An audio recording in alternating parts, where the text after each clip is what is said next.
My name is Annalie Freiwald, and I am doing my JTC 300 oral presentation on how to apply a standing wrap to a horse's leg. Have you ever been to a county fair or driven past a barn and noticed horses with their legs wrapped? Do you wonder what they're for? Well, there are many different reasons why horses have them wrapped, and for example, there is training, traveling, competition, decoration, and medical issues. Wrapping horses' legs are a typical procedure, and in this case, I will be teaching you how to apply a standing wrap. Standing wraps are a type of wrap used on the lower legs of a horse. They run from just below the knee or hock to the bottom of the fetlock joint and protects the cannon bone, the tendons of the lower leg, and the fetlock joint.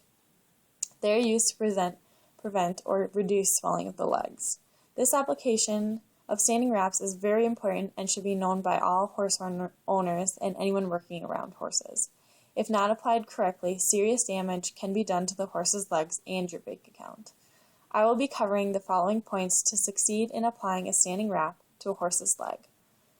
Selecting the appropriate materials, having the materials and horse clean and ready, applying the pillow quilt, the padding, and then the bandage wrap, and the dangers. There are many different reasons for a horse to have their legs wrapped. Training hard and for long hours can really do some damage to a horse's leg. After a long day of working a horse, their legs are in need of a good standing wrap. The standing wrap is best wrapped for a horse that will be recovering in a stable or any confined area for about 8 to 12 hours. By knowing that the horse needs a standing wrap, you can now go ahead and get the appropriate materials needed for the application. If you want, you can ice the leg before starting. This may help the swelling go down even more. For the standing wrap, you will need a pillow, quilt, padding, a bandage wrap, and a tape. These materials are very important and should be also the correct size for the horse that you have. After getting all the materials together to start the standing wrap, you need to make sure that they are all clean and free of anything that may irritate the horse's legs while it is all wrapped up. The horse's leg should also be clean and free of irritants. If there are any cuts or scrapes or anything, you need to make sure they're cleaned out and put a bandage over them as well. After that is all taken care of, you will want to get the pillow, padding, and bandage wrap rolled inside out so that it is very easy to roll around the leg when you start rolling. And it also keeps the bandage wrap and quilt from dragging and getting any irritants on the inside of them. With the pillow quilt rolled inside out, place it centered between the knee and the fetlock, which is above and behind the hoof of the horse, rolling it front to back with even pressure.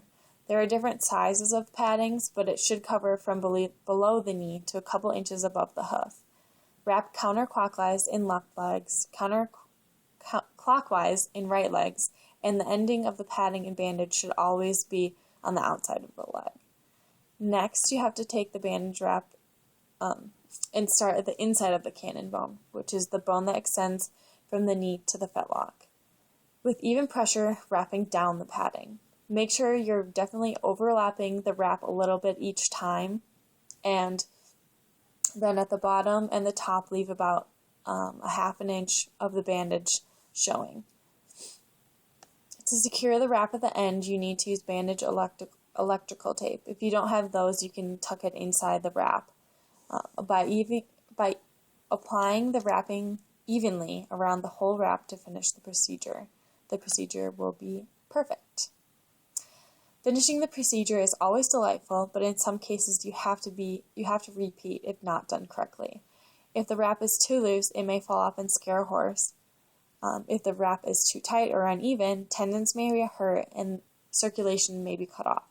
Permanent damage can occur, and the loss of a horse's leg can sometimes be fatal. Never leave the wrap on for more than 12 hours. If the swelling has not subsided, reapply ice to the leg and then rewrap it for another 8 to 12 hours.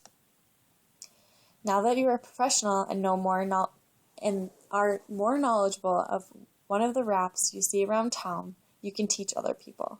Standing wraps are used to prevent or reduce swelling of the legs, and this application is very important and should be known by all horse owners and anyone working around them.